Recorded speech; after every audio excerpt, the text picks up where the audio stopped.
नमस्ते। आज हम बनाने जा रहे हैं पनीर पुलाव, और वो भी मधु जैन की एक कमाल की रेसिपी से। सीखेंगे कि कैसे बनता है एकदम परफेक्ट खुशबूदार पुलाव। तो चलिए शुरू करें इस मजेदार सफर को। और ये बात भाई 100% सच है ना। पनीर पुलाव नाम ही काफ़ी है भूख जगाने के लिए। और यकीन मानिए, ये सुनने में जितना अच्छा लगता है, खाने में उससे कहीं ज़्यादा लजीज होता है। तो ये सिर्फ स्वाद का ही मामला नहीं है। इसमें जो पनीर है वो इसे प्रोटीन से भरपूर बना देता है। मतलब टेस्ट भी और हेल्थ भी। एक ऐसा कॉम्बिनेशन जो किसी भी आम डिनर को खास बना दे।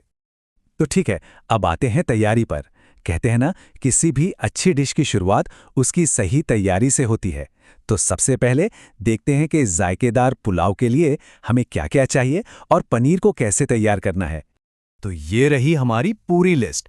मेन हीरो तो है हमारे बासमती चावल और नरम नरम पनीर। फिर आते हैं खड़े मसाले, दालचीनी, इलायची। इनकी खुशबू ही अलग होती है।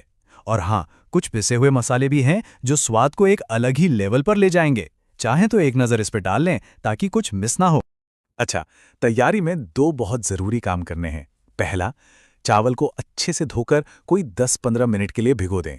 और दूसरा, पनीर के टुकड़ों पर मसाले लगाकर उन्हें भी 15 मिनट के लिए मैरिनेट होने दें। यही वो स्टेप है जिससे मसालों का सारा फ्लेवर पनीर के अंदर तक पहुंच जाता है। तो हमारी तैयारी तो हो गई पूरी। अब बारी है असली मैजिक की, कुकिंग की।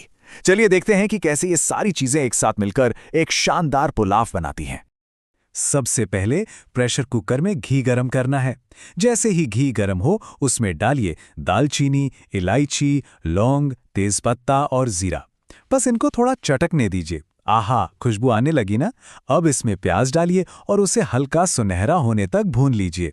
समझिए, पुलाव की खुशबूदार बुनियाद यहीं रखी जा रही है। प्याज भुन गए, बहुत बढ़िया। अब डालिए अदरक लहसुन का पेस्ट और उसे भी भूनिए। इसके बाद बारी है मटर और हमारे मैरिनेट किए हुए पनीर की। इसे बस 1-1.5 मिनट तक चलाना है। फिर हरी मिर्च और टमाटर, और बस टमाटर के नरम होने तक पकाइए। आप देख रहे हैं कैसे एक एक करके फ्लेवर्स की लेयर बनती जा रही है। चलिए, अब डालते हैं पिसे हुए मसाले। लाल मिर्च, गरम मसाला, जीरा, धनिया और हल्दी। सबको अच्छे से मिक्स कर लीजिए।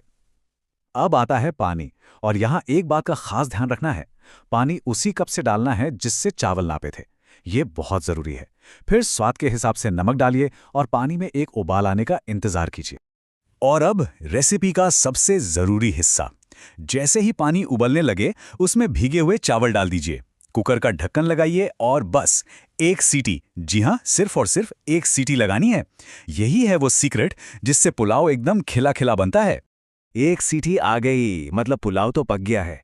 लेकिन रुकिए, काम अभी पूरा नहीं हुआ है। अब आते हैं फाइनल टच पर, यानी कि दम और इसे सर्व करने की कला। यही वो चीजें हैं जो स्वाद को और भी बेहतरीन बना देंगी। ये टिप बहुत बहुत जरूरी है। गैस बंद करने के बाद कुकर को बिल्कुल मत छेड़िए। उसका प्रेशर अपने आप निकलने दीजिए। अगर जल्दबाजी में प्रेशर निकाला तो चावल टूट सकते हैं। जब प्रेशर धीरे धीरे निकलता है ना, तो अंदर की भाप से चावल को दम लगता है। इसी से हर एक दाना परफेक्ट पकता है और एकदम अलग अलग रहता है। और अब वो पल जिसका इंतजार था। ढक्कन खोलते ही, वाह, ये देखिए, एकदम खिला खिला खुशबूदार पनीर पुलाव तैयार है। देख रहे हैं कैसे हर दाना अलग अलग है और मसालों से लिपटा हुआ। अब इस बेहतरीन पुलाव को और मजेदार बनाने के लिए क्या चाहिए?